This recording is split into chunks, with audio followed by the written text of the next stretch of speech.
Hey, what's going on, everybody? I'm sitting here on the set of our brand new series called The Table. And we're going to be doing something here on YouTube. We're just calling it Sermon Plus, kind of above and beyond maybe what's preached on Sunday, some things that maybe we want to take from that context and dig a little deeper into.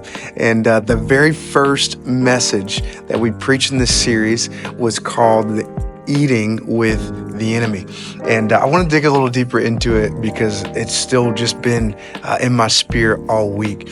Of course, we know Psalms 23 is this beautiful ode to God as the shepherd. The Lord is my shepherd, I shall not want. And then, of course, it gets to, and he prepares a table before me in the presence of my enemies. And we know, and we dug into this on Sunday, that's such a powerful statement for a lot of reasons. But here's the big takeaways I want to encourage you with. One, it says he'll prepare a table before you in the presence of your enemies. Why? Because what's big to you is small to God. And God still has all the fruit, all the blessings, all the peace and the joy, and everything you need is still available to you, even when it feels like the enemy's right there knocking at the door. If God's before you, who can be against you? And the Bible says if you'll keep your mind stayed on him, he'll keep you in perfect peace. I just want to encourage you with that. And the only way that the enemy can come steal what God has put at the table is for you to invite him to come sit down. And when you allow the narratives of the enemy to start being louder than what God has to say about you, you've given him a seat. And really the blessing of God that he has for you can be blocked. It's not going to be unavailable, but it'll be blocked in your experience just because you gave an invitation to a dinner that was only meant for two.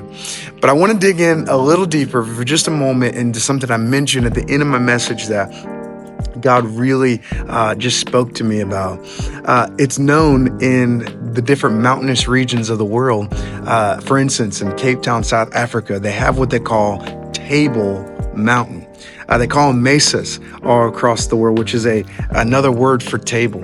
And essentially, in mountainous regions where sheep are often found, where their shepherds are there with them in the valleys and the green pastures, there is what they call these table mountains, or these different plateaus of mountainous regions that sheep will have to cross with their shepherd in order to get to the next green pasture.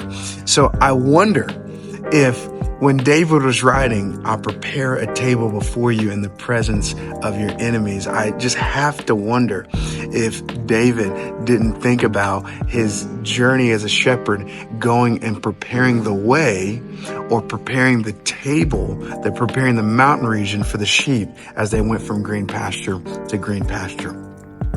It was known that they would go, the shepherds would go, and they would make sure that they looked out for any predators on the journey. They would look out for loose rocks, or even flowers, different things that would seem appetizing when it came to the sheep, but actually could lead to their death.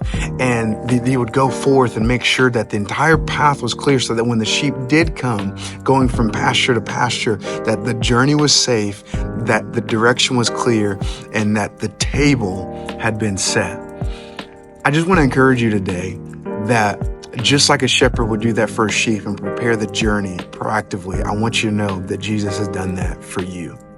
That the journey you're on, from the place you're in to what God has next, the enemy would love to trip you up, love for you to get caught up in some things that seem good for you, but could end up destroying you.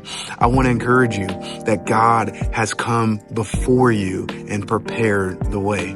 The Bible tells us in the book of Hebrews that we don't have some high priest that's unrelatable, that doesn't have any experience of what we go through, but it says that he, like us, was tempted on every side, yet without sin. That when Jesus came bodily, the Bible is so clear about this, that he experienced everything that we could go through. That any issue, any struggle, dealing with rejection, dealing with temptation, dealing with all the things that you and I are dealing with as we're journeying through this life, Jesus went through it too. And through his sinless, spotless life, he showed us that there was a way to live above the wages and the sin and the depravity and the struggles that the devil so surely wants to trip us up with. He showed us that our journey, our table, our path, come on, it's been cleared by his life. So I want to encourage you this week, when it feels like you're overwhelmed, when it feels like you don't have a way through, when it feels like the journey is too much and you don't have the capacity to go through it, I want you to know that Jesus already prepared the way. He already clothed himself as not just the lion, but the lamb, and walked the journey that me and you are going to walk.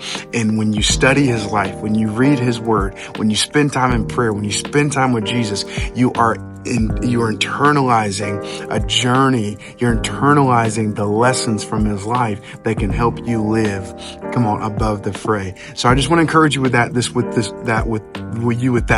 I'm sorry that he has prepared the table in more ways than one, and you do not have to feel intimidated that God has not prepared the way of your journey. He's got your back.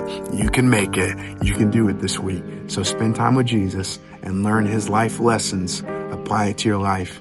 And he said you can do even greater things than he. We love you so much. Praying for you. God bless you. And cannot wait to see you this weekend. We'll be online this weekend for The Table Part 2.